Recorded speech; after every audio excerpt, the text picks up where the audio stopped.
સાહેબ 11 વર્ષના દીકરાએ પોતાની માની પકડેલી આંગળી મેકી અને ગણગણતી દોઢ મેકી પણ માળાના ટોળાની હોહરવો સોમલા બાપુ ખાતર ત્રણેક ડગલા ભરે સોમલા બાપુ ખાતર ને ધક્કો દઈ જય ચામુંડા કરીને હળગથી શેરની મારી પાસે પીડ્યો અને સોમલા બાપુ ખાતર આમ જોઈ ગયા એ આમ જોઈ ગયા પણ ફરીવાર મારી ચામુંડા સામે જોઈને એટલું કીધું કે હે માં હે મારી ખાતરની કુળદેવી હે બે મુખવાળી તારા ભરોહે જો નાના નાના કુમળા ફૂલ જેવા બાળક અગ્નિમાં પડે એ મારી તો લાજ રાખ પણ જો આવા બાળકની લાજ ન રાખતો તો મારા ચોટીલાના ડુંગરે તું ચામુંડા ન બેઠી એ ચામુંડા નો બેઠ્યો એટલો શબ્દ બોલ્યા ત્યાં તો ચોટીલાના ડુંગર માથે મંદિર ને એમાં બે મુખવાળી પીળી પાંખની ભમરી બની અને મારી 20 ભુજાળી ચામુંડા ઉડી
જગદંબા માં કાળી અને માં ભગવતી મેરડીનું સાનિધ્ય છે અને હળગતી શેની માથે જ્યારે 11 વર્ષના દીકરાની ઇજ્જત રાખવા માટે મારી ચામુંડા પીળી પાંખની ભમરી બની આવ્યા હોય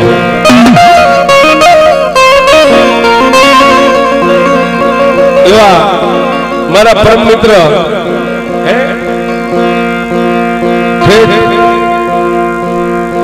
દેવના દરબારની મારી બાપુના આમંત્રણને માન દઈ અને એ પધાર્યા સાહેબ બધા બાપુના આમંત્રણને માનતે જ પધાર્યા છો છે ઠેઠ વટામણથી નિલેશગીરી બાપુ મારા પરમ મિત્ર એ પધાર્યા છે એને એકવાર જોરદાર તાળી જોયો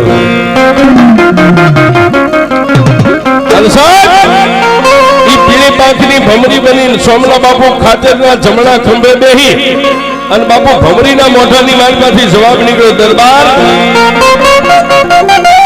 જેને ચામુંડા નામની માળાયું ફેરવી હોય ને એને મૂંઝાવાનું ન હોય એ બીજાગરો પાઠ છે ને એની વિદ્યા વાપરી એટલી વાપરી લે પણ 11 વર્ષનો મારો હુડિયો પરમાર અગ્નિની માલિકા જેને ધૂપકો માર્યો છે એ ચોટીલાના ડુંગરા નીચેથી હિમાલયને હાલતો કરી અને ચોટીલાના શમશાનમાં જો હળગતી છે ને ઠારી ન દઉં ને એ તો તમારી કુળદેવી ચામુંડા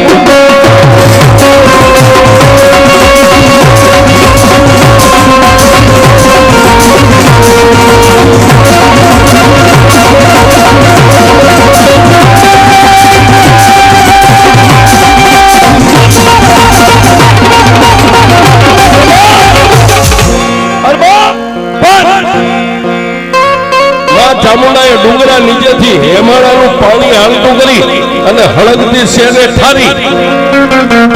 અગ્નિ બધી ઠરી ગઈ બોલો હુરિયો પરમાર 11 વર્ષનો દીકરો બે હાથ જોડી તુંય ચામુંડા તુંય ચામુંડા તુંય ચામુંડા તુંય ચામુંડા અને જેટલા માણસો શમશાનમાં હતા માં ચામુંડાની જય બોલાવી સોમલા બાપુ ખાતરની જય બોલાવી પણ ઓલો વિદ્યાનો કોથળો લઈને આવ્યો તો એને એમ થઈ ગયું કે આ માં મળી ગઈ અને ભાગવા માંડ્યો ત્યારે માં ચામુંડાએ કીધું કે એ કાઠી દરબાર હે સોમલા ખાચર એ નીચે નમીને એક ચપટી ધૂળ લઈને ભાગ્યો ને એની વાય આમ ધૂળનો ઘા કરો અને જો ચોટીલાના શમશાનમાં એને ધરબી ન દઉં તો તારી ચામુંડા